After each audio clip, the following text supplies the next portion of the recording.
আমি কতটা অবহেলিত জানো? আমি অবহেলিত কারণ আমি কখনো কারোর কাছে বোঝা হতে চাইনি। ছোটবেলা থেকেই শিখেছি আমার কান্না মানে অন্যদের বিরক্তি, আমার দরকার মানে অন্যদের ব্যস্ততা বাড়ানো। তাই আমি নিজেকে এমন ভাবে গুছিয়ে নিয়েছি যাতে আমাকে ছাড়াও সবার চলে যায়। আমি সেই মানুষ যাকে সবাই ভালোবাসে, কিন্তু কেউ বেছে নেয় না। বিপদে পড়লে আমাকে ডাকে, কারণ আমি ফেরাই না। মন খারাপ হলে আমাকে বলে, কারণ আমি বিচার করি না। কিন্তু যখন সব ঠিক হয়ে যায়, তখন আমাকে আর মনে থাকে না। আমি হলাম সেই সিঁড়ি যেটা দিয়ে সবাই উপরে ওঠে, কিন্তু কেউ দাঁড়িয়ে দেখে না সিঁড়িটা কেমন আছে। আমার সবচেয়ে গভীর কষ্টটা কি জানো? আমি অবহেলায় অভ্যস্ত হয়ে গেছি।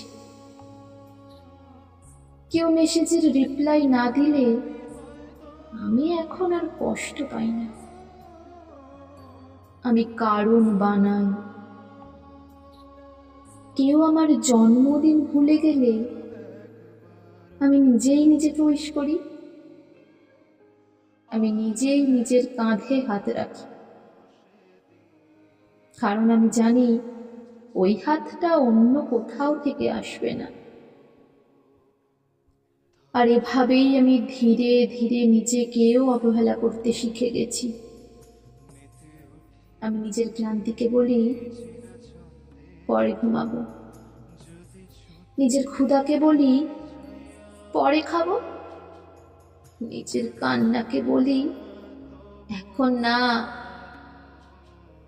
আমি অন্যদের জন্য যে মায়াটা রাখি তার এক ফোঁটাও নিজের জন্য রাখি না।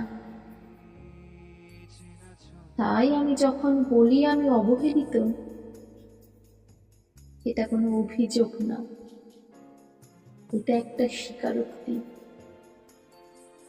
আমি নিজেকে এতটাই সহজলভ্য করে দিয়েছি যে আমাকে আর মূল্যবান মনে হয় না, এমনকি আমার নিজের কাছেও না।